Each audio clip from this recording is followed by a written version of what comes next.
everyone, this is Dawn. Welcome back to my YouTube channel. I'm glad you're here. Today I'm going to show you how to do a 2-page layout mixing 3 different paper collections. Okay, so we're going to use Storybook, which is still available, and a zip strip from Haight, and then we'll see a sneak preview of the new Dreammaker cardstock papers. Okay.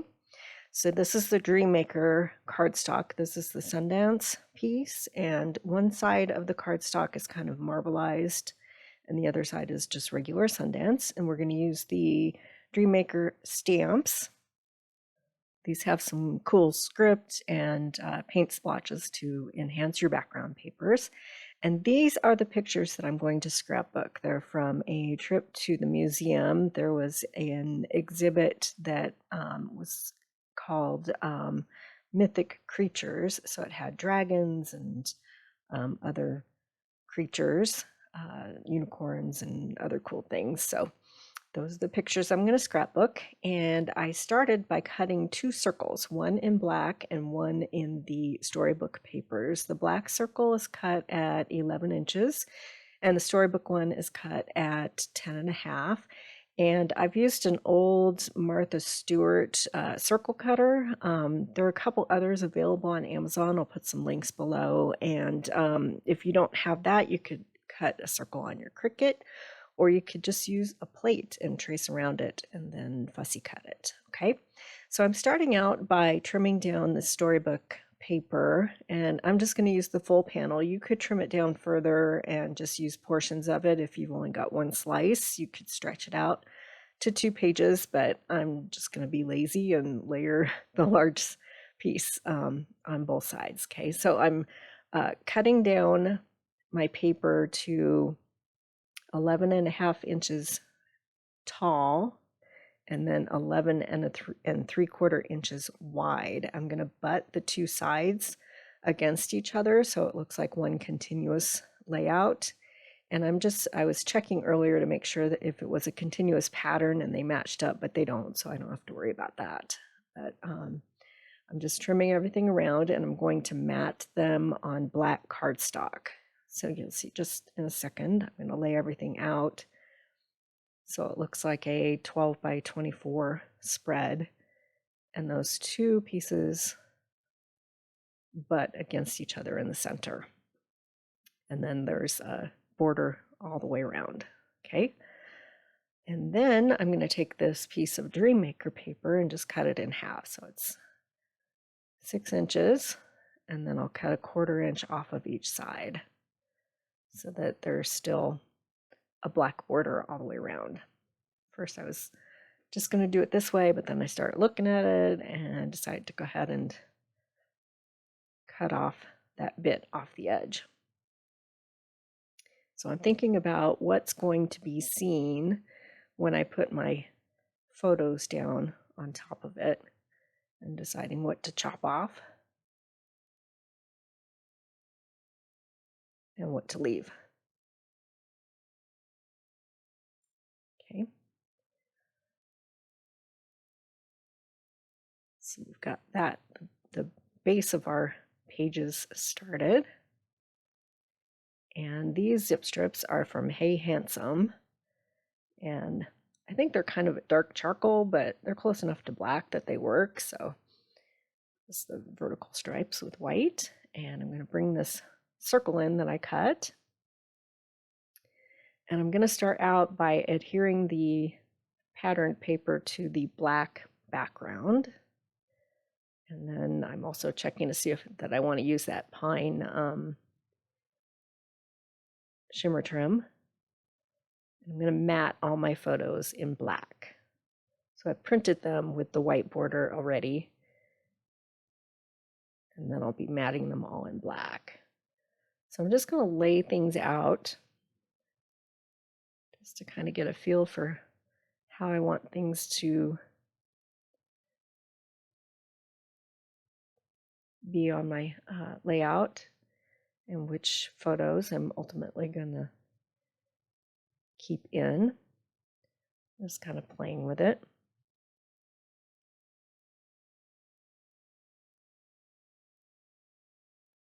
And also I have to keep in mind that I'm going to mat these, so they'll be taking up just a little more room than what you see here. So I've decided to eliminate 2 of those 2x2 photos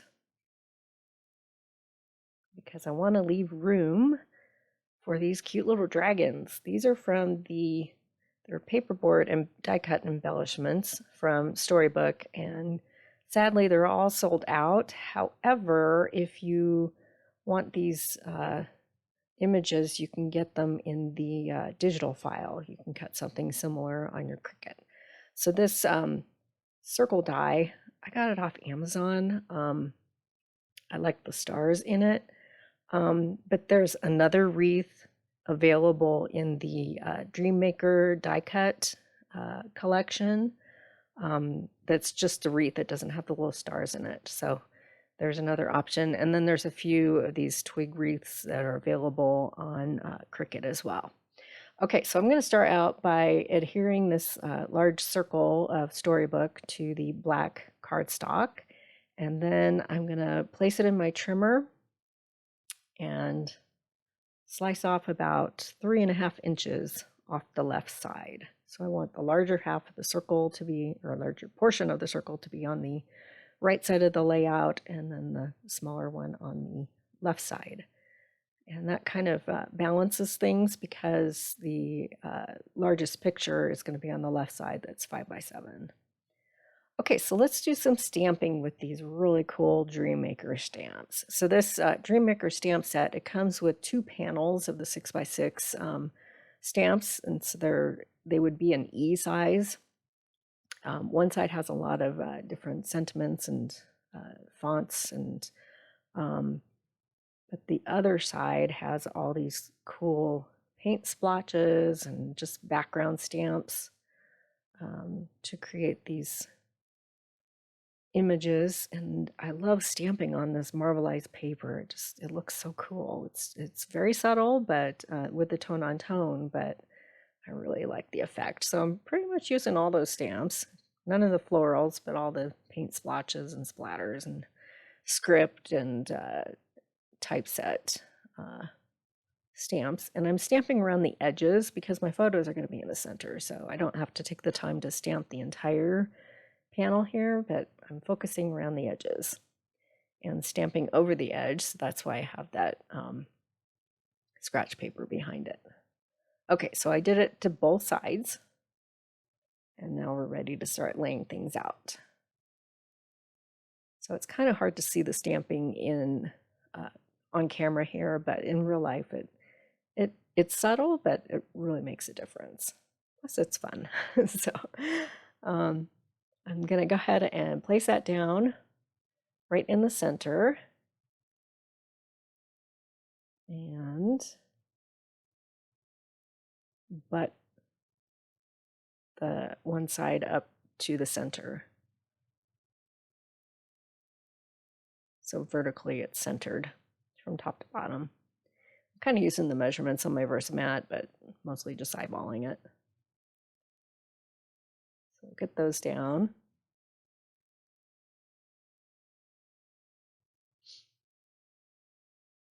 And then off camera, I've already cut strips of the pine shimmer trim, and then I've cut them in half. So instead of a 1/2 inch, they're 1/4 inch wide. So I started to lay the zip strip down, but then I decided that I wanted the pine to be placed first. So I've got that 1/4 inch of pine and then the zip strip. And then I want to see how much of the Sundance paper I want to have seen above and below my photo.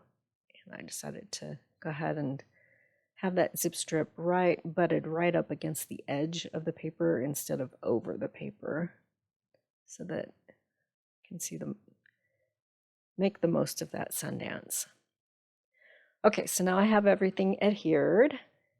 And I'm going to lay the circle down. And when you do this, adhere the large portion first, because then it's easier to line up that smaller portion. So again, I'm just centering it from top to bottom. Place that down, and then we'll match it up with the other side.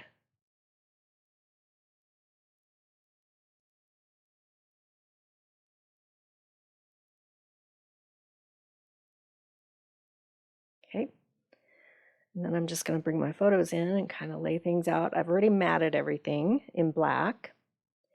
And then I have added foam tape to the back of all of my photos as well.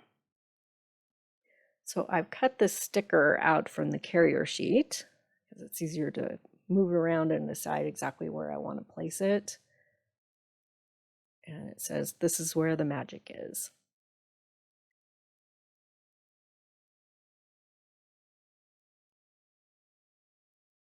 And I'm pretty sure that's where it's going to go.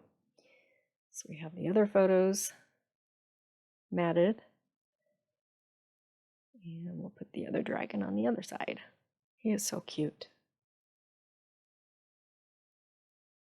I've been saving him to use on the layout.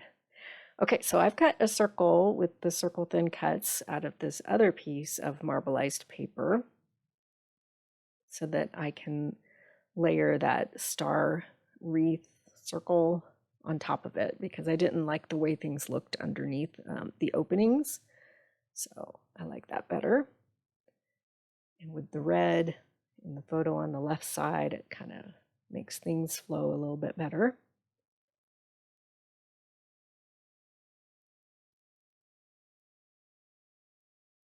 Okay, we're getting there. And then the other wreath, I'm going to place on that top left side and then just chop off the excess that's hanging over the edge. Okay, so we'll go ahead and adhere everything. And we'll get that down, we'll get started, and then we'll skip ahead. Basically, I'm just gluing things down.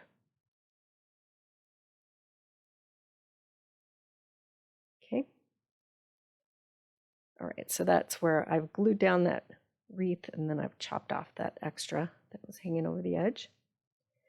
And then these are some more of the paperboard die cuts from Storybook. And again, you can get the same image in the digital file, and I'll put a link below. And then you can cut it on, I use Cricut, but whatever cutting system you prefer, you can. It's an SVG. And then I've added an arrow.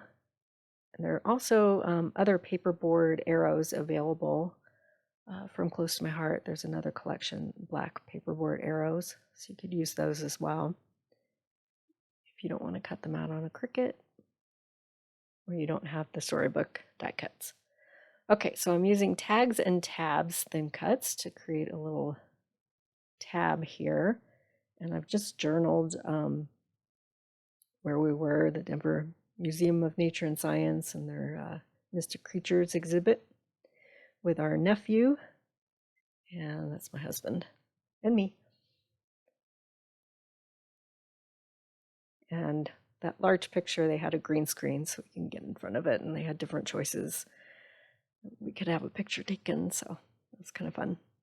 Okay, so I have to add a little bling, of course, and I've decided I was choosing between two different types of crystals, and I decided on these iridescent drops from Pink Fresh Studios. I tried the black ones, but I decided that I liked the effect, the subtle effect of the iridescent drops, and I've scattered a whole bunch of them all around. They're a little hard to see on camera, but in real life they look really cool. Okay, so I'm going to bring this a little closer to the camera so you can take a look at the layout. And we're calling it done.